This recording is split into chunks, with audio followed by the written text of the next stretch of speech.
सबसे पहले मैं मेरे गुरुदेव भगवान के श्री चरणों में कोटि कोटि नमस्कार करता हूँ। मेरे भारतवर्ष के मेरे सभी मित्रों को मैं मेरे पूरे परिवार को हृदय से नमस्कार करता हूँ। मित्रों, आज इस वीडियो के माध्यम से जो संदेश देना चाहता हूँ मैं, वो उन महिलाओं के लिए है जिनका माइग्रेन है। माइग्रेन होवे क्यों है, किन को होया है?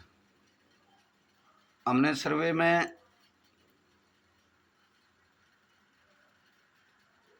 महसूस कराया है, हमने अगबे 80% महिलाओं का माइग्रेन होता है।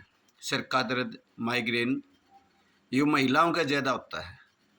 जो महिलाएं ज़्यादा व्रत रखती हैं, जो समय पे भोजन नहीं करती, यानी कि ऐसी महिलाएं ज़्यादा माइग्रेन से ग्रस्त पाई गई हैं। माइग्रेन का जो सही उपचार है, आज उसके बारे में मैं बताऊंगा। माइग्रेन का सही उपचार जो होता है वो होता है प्राकृतिक चिकित्सा से। बहुत सी महिलाएं आज इस दुनिया में बहुत दुखी हैं माइग्रेन से, कई कई साल से पीड़ित हैं। डॉक्टर के पास जावे हैं, दवाई खावे हैं, ग्लूकोज चढ़वावे, इंजेक्शन लगवावे हैं, फिर मतलब ऐसे हो जाते हैं। बार बार कई साल से बड़ी पीड़ित हैं, बहुत दुखी हैं। मैं उन महिलाओं को समझाना चाहता हूं कि डॉक्टर के पास इसका कोई इलाज नहीं। डॉक्टर तो बल्कि आपको और बीमार करता है। डॉक्टर बताता है कि जी आप बादाम खाओ, दूध पियो।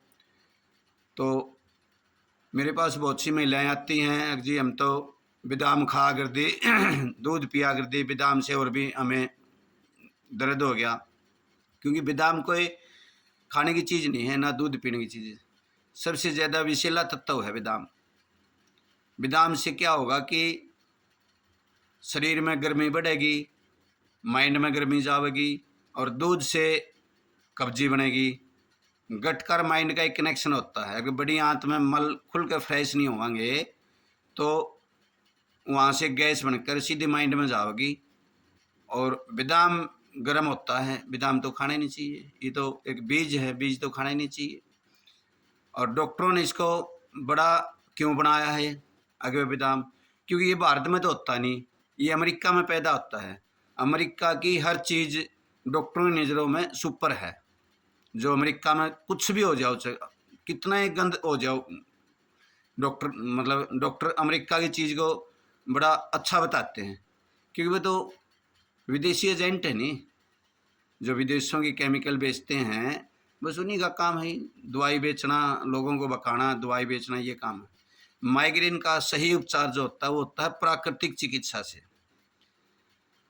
हर इंसान ने, हर महिला ने प्राकृतिक चिकित्सा लेनी चाहिए। प्राकृतिक चिकित्सा से माइग्रेन ठीक होता है।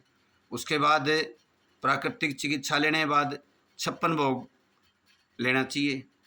56 भोग एक ऐसा भोजन है जो हमारे शरीर को पैर के पंजे से लेकर सिर की शिखा तक के एक एक अंग को ऊर्जा देता है। सबसे ज़्यादा ताकत है आज अगर इस दुनिया में, वो 56 भोग में है।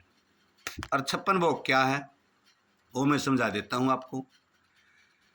हर महिला ने, जिसका भी माइग्रेन है, यानी कि सुबह 6 बजे उठना है। जल्दी नहीं उठना चाहिए, गृहस्थी को जल्दी नहीं उठना चाहिए। सुबह 6 बजे उठना है। 6 बजे उठ के मटके के पास जाओ, नॉर्मल सीधा, ना गर्म करना ना ठंडा करना, नॉर्मल पानी, 1 गिलास पानी पियो। और उसके बाद निवर्तित हो। निवर्तित होने के बाद नहा धो के और अन्नपूर्णा माँ की रसोई में जाओ। अपने सिर के बाल बांध के, सिर पर लत्ता रख के अन्नपूर्णा माता को प्रसन्न करके वहाँ पर आलू परोठा बनाओ सुबह सुबह। दुनिया का सबसे सुपर फूड है वो आलू परोठा है। गेहूँ के आलू परोठे बनाओ, गेहूँ के आटे के। और पहले दिन आलू परोठा बनाओ, अगले दिन फिर मूली का परोठा बनाओ, फिर गोभी का परोठा बनाओ, फिर पालक का परोठा बनाओ, फिर बथुआ का परोठा बनाओ। इस प्रकार से फिर दाल का परोठा बनाओ। यानी कि हर दिन बदल बदल के परोठा खाना चाहिए। और परोठे के साथ ना दूध लेना, ना चाय लेनी, चटनी बनाओ, टमाटर की चटनी बनाओ, लहसुन प्याज की बनाओ चटनी, या हरी मिर्चें की, लाल मिर्चें, किसी भी प्रकार की कोई जो आपने अच्छी स्वादिष्ट लगे बढ़िया चटनी बनाओ। और सब्जी परोठे में हो गए हैं। तो सुबह 8 अगर 6 बजे आप उठते हो तो 2 घंटे के अंदर अंदर 8 बजे तक आपने आलू परोठा खा लेना है। उसके बाद 11 बजे आपने जो माँ प्रकृति ने दिया है कोई भी एक फल कोई भी प्लेट भर के पेट भर के छक्के खाना है। जैसे पहले दिन केला ले लिया, फिर सेब ले ली, फिर अमरूद ले लिया, फिर चिक्कू ले लिया, फिर अंगूर ले लिया, इस प्रकार से बेर ले लिया, जो भी फड़ा हुआ है प्रकृति जो देव है हर रोज़ बदलमा पेट भर के प्लेट भर के और छील के, मतलब सेब भी छील के लेनी चाहिए, चिक्कू भी, कोई भी फल अगर आप लेते हैं तो छील के लेना चाहिए। उसका पपड़ उतार के बकल उतार के छील के और प्लेट भर के पेट भर के छक्के खाना चाहिए। उसके बाद फिर दोपहर का जो भोजन होगा हमारा वो 2 बजे करना है। दोपहर के भोजन में हमें अपनी जो थाली है वो रंगीन बनानी है। उसमें क्या क्या डालना है, आपने क्या क्या बनाना है। मानपुरा की रसोई में जाएगा आपने दाल चौल रोटी सब्जी और सलाद, इसमें 5 आइटम होंगे। दाल आप हर रोज़ बदलमा बनाओगे, किसी दिन चने की दाल, किसी दिन मूंग की दाल, किसी दिन अरहर की दाल, किसी दिन छोला चना, किसी दिन छोला ले लिया, किसी दिन आपने राजमा ले लिया। हर रोज़ बदल बदल के यानी कि आप दाल लोगे।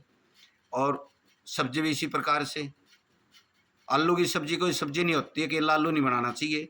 आलू के साथ जो आलू मटर ले लिया, आलू गाजर ले लिया, आलू बताऊ ले लिया, आलू गोभी ले लिया, आलू पत्ता गोभी ले लिया, आलू फूल गोभी ले ली। आलू के साथ आप बहुत अच्छी वैरायटी हैं। नारी शक्ति को पता है इस बात का वे आलू के साथ क्या क्या मिलाया जाता। आप अपनी मनपसंद स्वादिष्ट स्वादिष्ट से स्वादिष्ट जो आप माँ अन्नपूर्णा की रसोई में भोजन बना सको, आपने प्लेट भर के पेट भर के यानी कि दोपहर का भोजन आपने लेना है। उसके बाद 5 बजे हमें स्नैक्स लेनी चाहिए। स्नैक्स में क्या लेना चाहिए, स्नैक्स में जैसे कि मूंगफली की कच्ची गिरी आती है, मूंगफली की गिरी ले ली, कभी मूंगफली की गिरी भून ली, कभी आपने चना ले लिया, कभी आपने बुगड़े ले लिए, कभी आपने हींग वाले बुगड़े ले लिए, कभी काले चने भून के काले चने उबाल के न उनमें जैसे कि लहसुन प्याज या टमाटर है, नींबू है, बढ़िया टेस्टी मतलब बना के न, और जो आपकी मन प्रसन्न कर दे ऐसा स्नैक्स लेना है जो आपको खुश कर दे अंदर से। उसके बाद शाम का भोजन हम 8 बजे लेंगे। 8 बजे वाले भोजन में भी हमें दाल चौल रोटी सब्जी और सलाद, यानी कि सुबह 8 बजे से लेकर शाम ने 8 बजे तक हमें 5 बार भोजन करना है। और इस 5 बार के भोजन में 8 मील होंगे, 8 प्रकार के, यानी कि हमें उसके अंदर भोजन में 8 प्रकार मतलब 8 मील होंगे उसके अंदर। और जो ये 56 भोग है ये 1 सप्ताह में पूरा होता है। अगर आप सोमवार ने, मंगलवार ने, बुधवार ने, वीरवार ने, शुक्रवार ने, इस प्रकार से अलग अलग बदलमा भोजन लेंगे तो हमें 7 दिन तक 8 7 56 यानी कि 56 प्रकार का भोजन हमें जो हमारे अंदर बैठा जो परमात्मा नहीं हमें जो ऊर्जा दे रहा है, हमारे शरीर को चला रहा है, जिसने इस शरीर को बनाया था वो परमात्मा, हमें बनाने वाला परमात्मा हमारे अंदर बैठा है, वो बाहर नहीं बैठा। किसी मंदिर में जाके हमें किसी मूर्ति का भोग नहीं लगाना, हमारे अंदर के परमात्मा का भोग लगाना है। और जब हम भोग लगाएंगे तो उसकी हमें प्रार्थना है, वो प्रार्थना मैं आपको सिखा देता हूँ। जब भी आप सुबह से शाम तक 5 बार जो भोग लगाओगे उसकी प्रार्थना करनी है। प्रार्थना किस प्रकार से है आप एक बार उसको समझो। वे हे माँ प्रकृति, आपने जो यूँ स्वादिष्ट आनंदित 56 भोग दिया है, मैं आपका अपने हृदय से धन्यवाद धन्यवाद धन्यवाद करती हूँ। अपने हाथों को इस प्रकार से करना है, अपने हाथ मिला गए, ऐसे दोनों हाथों को उठा गए, हे ब्रह्मांडीय ऊर्जा, आप मेरे हाथों को ऊर्जावान बना रही हो। और अपने भोजन को ऐसे थाली को ऐसे छुओ, भोजन को छूकर उसको बोलो वे ब्रह्मांडीय ऊर्जा, आप मेरे हाथों को ऊर्जावान बना रही हो, इस भोजन को ऊर्जावान बनाओ। इस भोजन को मैं इस आनंदित भोजन को ग्रहण करके मेरे अंदर बैठे परमात्मा को भोग लगाकर मैं हमेशा आनंदित आरोग्य और शक्तिशाली बनी रहूँगी। ये आपने प्रार्थना करनी है। ये प्रार्थना 5 बार करनी है, 6 बार करनी है, क्योंकि प्रेयर में इतनी शक्ति है। जब हम ब्रह्मांडीय ऊर्जा अपने हाथों में लेकर उस भोजन को ऊपर जैसे आप करेंगे तो उसके अंदर शक्ति आ जाएगी। तो आप स्नाप करके देखो, 1 हफ्ता, 2 हफ्ते, 3 हफ्ते अपने घर में करके देखो, आपके सिर का दर्द यानी कि कम होने लग जाएगा। उसके बाद हमें 56 भोग की प्रार्थना, जो 56 भोग का प्रसाद है, हमें 56 भोग का प्रसाद यहाँ बना रखा है। हम यहाँ उचाने मंडी में बैठते हैं, नवदीप प्राकृतिक चिकित्सा निरोग धाम, हमें उचाने मंडी में निरोग धाम बना रखा है। इस धाम पर हम प्राकृतिक चिकित्सा करते हैं। हर बीमारी का, आपके पैर के पंजे से लगे सर की शिका तक का कोई भी रोग हो, सारे के सारे रोग बगैर दवाई, कोई चीर फाड़ कर देनी, कोई हम इंजेक्शन लगा देनी, कोई दवाई दिन देनी, कोई गोली दिन दे, हम उस माँ प्रकृति की हमें चिकित्सा करते हैं, प्राकृतिक चिकित्सा। और उस माँ प्रकृति का बनाया जो 56 भोग है, हम वही खिलाते हैं सभी को, वही, और उसी का हम प्रसाद देते हैं। उस प्रसाद में इतनी शक्ति है, अगर आप वो प्रसाद एक बार 3 महीने का कोर्स हो, हम हर एक आदमी को, हर एक महिला को 3 महीने का कोर्स देते हैं, 90 दिन का। क्योंकि माँ प्रकृति ने, जब हम माँ के पवित्र गर्भ में थे, 3 महीने में हमारे सभी अंग यानी कि बनाए थे। अगर हमारे किसी अंग में कोई भी दोष आ गया है, तो हमें जो अन्नपूर्णा माँ की रसोई में जाकर हम 56 भोग बनावांगे, और जो माँ प्रकृति ने यहाँ 56 भोग का प्रसाद जो हम देते हैं, अगर इनको मिला के हम खावांगे, अपने शरीर के अंदर जो परमात्मा बैठा है उसको भोग लगावांगे, तो हमारा कोई भी रोग है, कोई भी, पैर के पंजे से लेकर, किसी के घुटनों में दर्द है वो भी ठीक होता है, किसी के कब्जी की शिकायत है वो भी ठीक होता है, किसी के पेट में गैस आफरा तेजाब बनती वो भी ठीक होता है, किसी के कमर में दर्द है वो भी ठीक होता है, सिर में दर्द है वो भी ठीक होता है, कहीं पर भी दर्द है, किसी के बाजू में दर्द है, किसी के खोह में दर्द है वो भी ठीक होता है। इस 56 भोग में इतनी शक्ति है, इतनी शक्ति है। क्यों? क्योंकि इसके अंदर अन्न देवता मिला होता है। अन्न 2 ही होते हैं, एक दान, और दान से हमें चावल मिलते हैं, और एक गेहूँ से हमें रोटी और परोठा मिलता है। और जो ये अनाज होता नहीं, जो ये मोटा अनाज होता है, जैसे चावल, जैसे चावल को छोड़ गए, ये क्या नाम है, बाजरा हो गया, मक्की होगी, ज्वार होगी, ये जो अनाज है ये पशुओं का भोजन है, पशु पक्षियों का, ये मानव का भोजन नहीं है।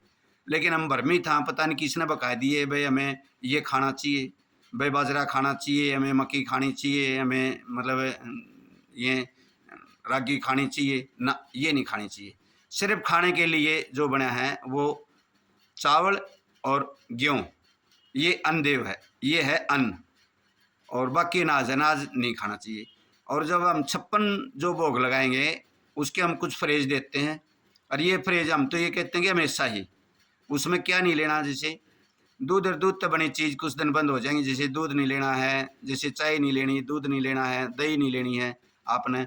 उसके बाद जैसे कि आपने काजू बादाम जुगरियाँ, विषैले तत्व, विषैले बीज होते हैं, ये नहीं लेने हैं आपने, ना बादाम लेना, ना काजू लेना है, ना कोई भी ड्राई फ्रूट कहते हैं, ड्राई फ्रूट नहीं होते हैं, ये तो बीज होते हैं। फल खाओ जितना खाना है, माँ प्रकृति ने जो दिया, ताज़ा फल, ताज़ी सब्जियाँ, ये खाओ। उसके बाद जो फ्रेज आता है, जो अगला जो फ्रेज है, वो फ्रेज है जी हमें सबसे बड़ा जो फ्रेज है, वो फ्रेज है जी हमें जूस का। पता नहीं किसने भ्रमित कर दिए, भाई नारियल पानी पियो, नारियल पानी पीना नहीं चाहिए, किसी चीज़ का जूस है, जूस भी पीना नहीं चाहिए, क्योंकि माँ प्रकृति ने हमें फल दिया है, उसमें संपूर्ण गुण दिए हैं।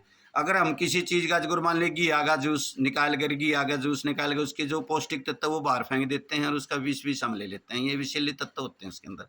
नहीं, ऐसे नहीं। नारियल पानी है वो भी विषैला होता है, प्रकृति मानो कितना दूर बना रखे हैं, मानो की पहुंच से दूर। अगर वो इतना अच्छा होता तो बहुत नज़दीक होता हमारे पास, और तोड़ कर एक आदमी खा लेता उसको।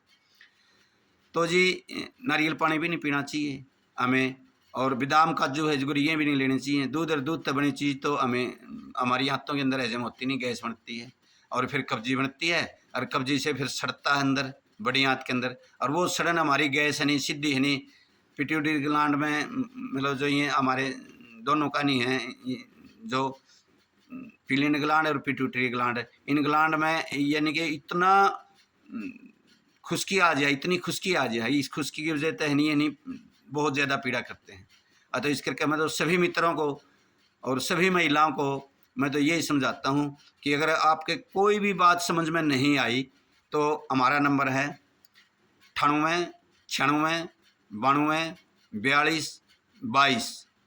हम यहाँ उचाना मंडी धाम बना रखे हैं, नवदीप प्राकृतिक चिकित्सा निरोग धाम, रजवाड़ा रोड, उचाना मंडी, जींद, हरियाणा। मेरे से जितने भी छोटे हैं सभी को नमस्ते, बड़ों को नमस्कार।